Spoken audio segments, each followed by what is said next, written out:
안녕하세요, 여러분. 오늘은 함수의 극대화 극소에 대해서 공부를 해보겠습니다.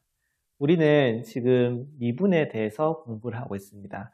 미분에 대해서 공부한다는 것은 f'x를 이용해서 함수 fx의 그래프를 파악한다는 것이고요. 이때 이 함수의 증가 감소를 파악하는 게 중요하다고 지난 시간에 이야기했었고, 이때 이 함수가 증가하다가 감소하는 이런 순간을 의미하는 용어가 있습니다. 그 용어를 이제 극대값, 극소값, 극대가 되는 순간, 극소가 되는 순간이라고 이제 이야기하는데 여기에 대해서 오늘 이제 공부를 할 거예요. 이 용어에 대해서 조금 더 생각을 한번 해보겠습니다. 이 극대라는 용어랑 극소라는 용어는 선생님이 생각했을 때 개인적으로는 수학에서 별로인 이제 용어 중에 하나라고 생각을 해요. 그러니까 이 미적분 자체가 외국에서 먼저 이제 발생이 되었고 그것을 우리나라에 들어오면서 이제 일본에서 번역을 한번 했고 그것을 다시 이제 우리나라 말로 이렇게 바꾸는 과정에서 용어가 정확하게 이렇게 뭐라 해야 될까요? 우리나라 말로 표현을 하지 못하는 그런 수학적 개념이 몇 개 있거든요. 그 중에 이제 하나라고 선생님은 생각합니다. 왜 그렇게 생각하는지 이미지를 한번 볼까요? 지금 보시면 어때요? 고양이가 화가 많이 났죠. 이제 하는 말 들리는 것 같죠. 누구를 보자 하니까 보자기로 하나, 아우 화나 이런 말주머니가 보이는 것 같죠. 그러니까 이런 상황 우리가 이제 극도로 화가 났다 이런 용어를 쓰죠. 그러니까 극도로 화가 났다 이런 용어도 쓰고 우리가 극단적이다 할 때도 이런 극이라는 단어를 씁니다. 그래서 우리가 일상생활에서 이 극이라는 용어는요 최대치를 의미하는 경우가 많습니다. 뭔가 화가 끝까지 났다, 어떤 기분이 끝까지 나쁘다, 끝까지 좋다를 표현할 때 이 극이라는 용어를 씁니다. 그래서 이게 최대치를 의미하는 것은 아닐까 해서 그 최대치라는 개념하고의 5개념, 혼동을 가져오는 경우가 굉장히 많아요. 그래서 선생님은 이 용어가 사실은 별로라고 생각해요.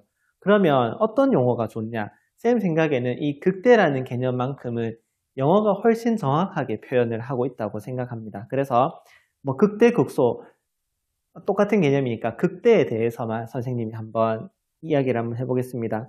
극대는 영어로 어떻게 표현하냐면 이렇게 표현한다고요. 로컬 맥시멈이라고 합니다. 그래서 주변보다만 더 큰, 그러니까 아주 그 지역적인 이야기인 거죠. 그 근방에서만 주변보다만 더 크면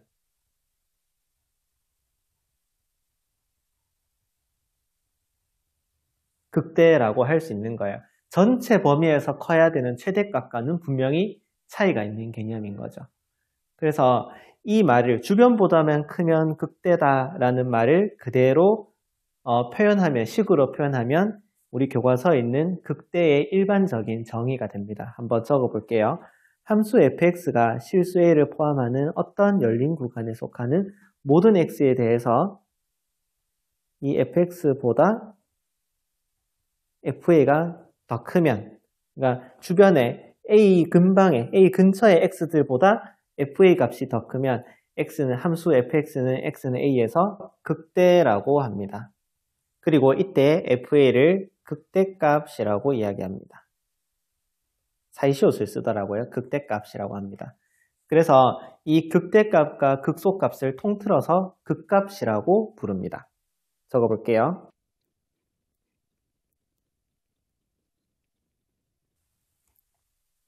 자, 그런데 이 극대의 일반적인 정의, 쌤이 정의라고 적지 않고 일반적인 정의라고 굳이 이제 조금 더 꾸며주는 말을 적었죠. 이랬을 때 이 일반적인 정의는 사실은 불편해요. 그러니까 원래는 고등학교에서 안 쓰던 정의인데 이게 고등학교 정의랑 대학교 정의랑 다르다. 이건 문제가 있다. 그래서 이제 교육과정이 바뀌면서 이제 교과서에 들어온 정의인데요. 이 일반적인 정의는요, 너무 엄밀합니다. 왜 엄밀하냐면 이 정의에 따르면 이렇게 뾰족한 이런 점도 극대가 된다라고 이야기할 수 있고요. 극대 맞거든요. 그 다음에 불연속한 이런 점에 대해서도 주변보다만 이 근처에서 생각해 봤을 때 이 점이 주변의 다른 값들보다 더 크죠. 그러니까 이 점도 극대가 되는 거예요. 그러니까 와, 극대를 생각하는 게 정말 어려운 거예요. 그래서 이 일반적인 정의는 너무 엄밀하고 그래프가 필요해서 불편합니다. 그래서 사람들이 이제 생각을 한 거죠. 아, 이게 고등학교 수학에서는 이제 이거를 그대로 쓰기는 좀 어려울 것 같다. 어떻게 하면 조금 더 쉽게 극대 값을 이야기할 수 있을까? 그래서 더 쉬운 방법을 이제 생각을 해봤을 때 F'하고 연결지어서 이야기하면 좋을 것 같은데 라고 해서 함수를 미분 가능한 경우로 제한시켜서 이 극값에 대해서 다시 이야기를 해요. 그래서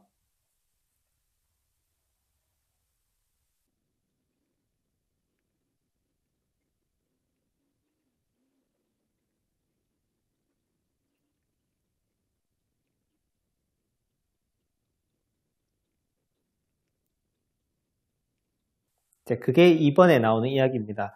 선생님 글씨가 너무 많은데요. 이렇게 생각할 수도 있는데 이렇게 한번 적어 놓으면 이제 이 일반적인 정의는 왜 필요하고 그 뒤에 이 미분 가능할 때 극값 이야기는 왜 나오는지 이런 흐름을 이해하는 데 조금 도움이 되는 것 같아서 좀 글씨가 많긴 하지만 선생님이 한번 적어 봤어요. 자, 그래서 1번 내용을 한번 보도록 합시다. 자, 이제 미분 가능할 때 극값 이야기로 바뀌었죠. 그럼 이제 함수를 미분 가능한 경우로 제한시켜 놓고 극값에 대해서 한번 이야기를 해보자는 거죠. 자, 그랬을 때요. 미분 가능하고 A에서 극값을 가지면 무조건 F'A는 0이 됩니다. 그림으로 이야기하면 이렇게 이제 그래프가 생겼을 때 이렇게 미분 가능하고 이렇게 극값을, 요 점이 이제 극값이잖아요. 그렇죠? 극값을 가지면 이 점에서는 무조건 기울기가 0이 된다라는 거죠. 증가 감소가 바뀌는 순간에서 F'A는 무조건 0이다. 그래서 그거를 증명의 교과서에 나와 있어요. 같이 한번 간단하게 살펴보면 함수 fx가 a에서 미분 가능하고 fa가 극대값이면 절대값이 충분히 작은 실수 h에 대해서 이것도 좌미분계수, 우미분계수를 생각해봐서 그게 같다라고 이제 생각하면 F'A가 0이 된다는 이야기를 할 수 있습니다. 무슨 말이냐면 좌미분계수 우리가 지금 F'A의 값이 궁금한 거니까요. 정의를 그대로 쓰는 거죠.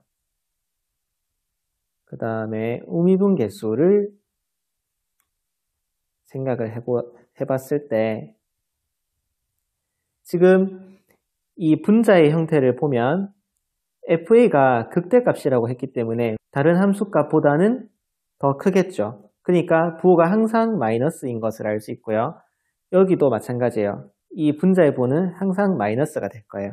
FA가 극대값이라고 했기 때문에 이때 분모는 마이너스 플러스가 될 테니까 어떻게 되겠어요? 이 전체적인 극한의 부호는 0보다 크거나 같고 우미분계수는 0보다 작거나 같겠죠. 그래서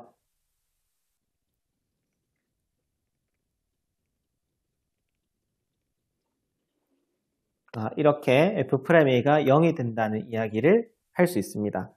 자, 그래서 극값을 가지면 A에서 극값을 가지면 F'A는 0이 되는구나. 이런 사실은 알아냈어요. 하지만 미분에서 0 된다고 해서 극값이라고 할 수 있을까에 대해서 생각을 해봤더니 이게 아니었던 거예요. 왜 아니냐 하면 참 많이 나오는 예제인데요. x세제곱을 생각해 봤을 때 이 0이라는 점에서는 미분에서 0이 되지만 이 점은 극값이 아니죠. 아니었던 것이죠. 그래서 어떤 조건이 더 필요한가에 대해서 또 생각을 해본 거예요. 미분에서 0 된다는 조건 말고 어떤 조건이 더 있으면 이제 극대라고 할 수 있을까에 대해서 생각을 해본 거죠. 그게 2번 내용이고요. 오늘 공부하는 내용의 핵심적인 내용입니다. 그래서 별표를 한 5개 정도 쳐봅시다. 굉장히 중요한 개념이고 이 내용도 원래 이렇게 선생님이 증명을 하려다가 요거 이제 선생님이 친 거거든요. 이렇게 이제 증명을 할 수 있지만 우리 교과서에서는 이런 내용에 대해서 그냥 직관적으로 학생들한테 가르쳐라 라고 하고 있기 때문에 증명은 하지 않고 이제 결과만 한번 봅시다. 자, 함수 fx가 미분 가능하고 f'a가 0일 때 여기서 조건이 더 붙어요. 어떤 조건이 더 붙냐면 좌우에서 f'의 부호가 양에서 음으로 바뀌면 극대이고 극대값을 갖는다. 자, 이게 무슨 말인지 예제를 보면서 생각해 봅시다.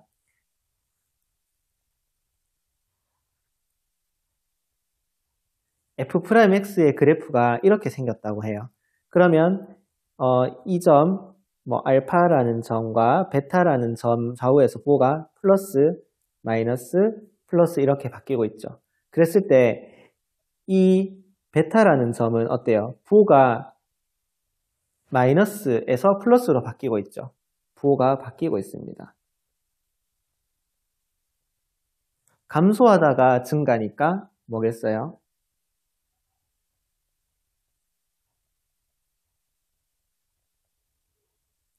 극소를 가진다라고 할 수 있겠죠. 베타에서 극소를 가진다라고 이야기할 수 있고, 그러면 알파에서는 증가하다가 마이너스, 플러스에서 마이너스로 바뀌고 있죠. 증가하다가 감소로 바뀌었으니까 여기서 알파에서 극대를 가진다라고 이야기할 수 있게 된 거예요. 자, 그래서 이 내용에 관해서 문제를 한번 풀어보겠습니다. 문제 4번 봅시다. 자, 문제 4번은 그래프를 보고 푸는 문제입니다. 극대의 정의를 알고 있는가, 극소의 정의를 알고 있는가, 그건데요. 자, 극대가 된다는 말은 주변보다 더 큰 값이 있다라는 거예요. 그러니까 볼록한 곳을 찾으면 돼요. 여기 볼까요? 여기 볼록하죠. 그 다음에 여기도 볼록하고요. 여기도 볼록합니다. 그러니까 여기 세 군데서 극대를 가진다라고 이야기할 수 있는 거예요. Q, S, U에서 극대를 가져요. fx가 극대를 가져요 라고 이야기할 수 있고요. 자, 극소는 주변보다 더 낮은 값을 가지면 극소라고 할 수 있겠죠. 그러니까 오목한 곳, 오목하다라는 말 좀 이상하지만 주변보다 이렇게 내려간 모양, 여기 세 군데서 극소가 발생하고 있습니다. 그래서 극소가 되는 x의 값은 r, t, v라고 이야기를 할 수 있겠네요. 그런데 이 정의로는 지금처럼 그래프가 있어야 극대극소를 판단할 수 있다는 거죠. 그러니까 이 정의는 너무 불편하다. 그래서 이제 우리가 미분을 해서 f'과 관련된 이제 극값의 정의에 대해서 공부를 해본 거야. 그래서 이제 예제 3번, 그러면 직접 극값을 한번 구해 보시오라는 문제가 있습니다. 쌤이 한번 풀어보겠습니다. 일단은 극값을 구하라고 했으니까 미분을 한번 해봅니다. 자, 미분을 하면 2x제곱 마이너스 2x 마이너스 4가 되고 인수분해까지 해봅시다. 그러면 2하고 1로 인수분해가 되고요. 이렇게 인수분해가 됩니다. 우리 교과서에서는 증감표를 그려서 문제를 풀고 있기 때문에 선생님이 이 문제만 증감표로 한번 풀어보겠습니다. 그러면 경계가 되는 x의 값은 마이너스 1과 2가 되겠죠. 마이너스 1과 2에서는 f'x가 0이라는 값을 가질 거고요. 부호는 어떻게 되겠어요? 부호는 마이너스 1과 2 사이에는 0이라는 값이 있으니까 0을 대입한다라고 생각해보면 마이너스라는 부호를 가지는 걸 알 수 있고 2보다 큰 범위에서는 아주 큰 값이 들어간다고 생각하면 플러스 마이너스 1 왼쪽에서는 아주 작은 값이 들어간다라고 생각하면 마이너스인 부호를 가지니까 플러스가 된다는 것을 생각할 수 있습니다. 그래서 fx의 증가 감소가 증가, 감소, 증가가 돼서 여기 0이란 x가 마이너스 1이라는 점에서 극대가 발생하는구나, 2에서 극소가 발생하는구나 라는 것을 알 수 있어요. 자, 그러면 이때 함수값을 한번 조사해 볼까요? 마이너스 1을 fx에다가 대입하면 얼마가 되냐 하면 계산해 보면 2가 나오고요. 그 다음에 2를 또 대입해 보면 마이너스 7이 나와요. 그래서 이렇게 적을 수 있겠죠. 극대값은 f-1이고 이거는 2다. 이런 식으로 표현하면 x, 그러니까 극대값이 발생하는 x의 위치도 표현할 수 있어서 좋아요. 그 다음에 극소값은 2에서 발생하고 이때 함수값은 마이너스 7이다. 이렇게 문제를 풀 수 있다는 거죠. 자, 그런데 증감표를 그리는 것은 선생님이 생각했을 때 나중에 추가 문제를 풀면서 보면 알겠지만 이 f'x의 그래프하고 이 관계를 생각했을 때 별로 도움이 안 돼요. 그래서 선생님은 어떻게 푸냐면 이렇게 풉니다. 어떻게 푸냐면 여기서 이게 2차 함수잖아요. 그렇죠? 바로 2차 함수의 그래프를 그리는 거예요. 이렇게 f' 이렇게 되니까 마이너스 1하고 2에서 근을 가지고 부는 플러스 마이너스 플러스 이렇게 되겠죠. 그래서 마이너스 1에서 극대값이 발생하는구나. 이렇게 바로 계산하는 거죠. 그 다음에 극소값은 2에서 발생하는구나. 이렇게 문제를 풀면 더 쉽게 풀 수 있다는 거죠. 뒤에 문제는 선생님 방식대로 풀어보겠습니다. 문제 5번을 선생님이 바로 풀어볼게요. 여러분이 풀면 더 좋겠죠. 같이 한번 풀어봅시다. 지금은 처음 배우는 단계니까 어려워할 것 같아서 같이 한번 풀어보는 거예요.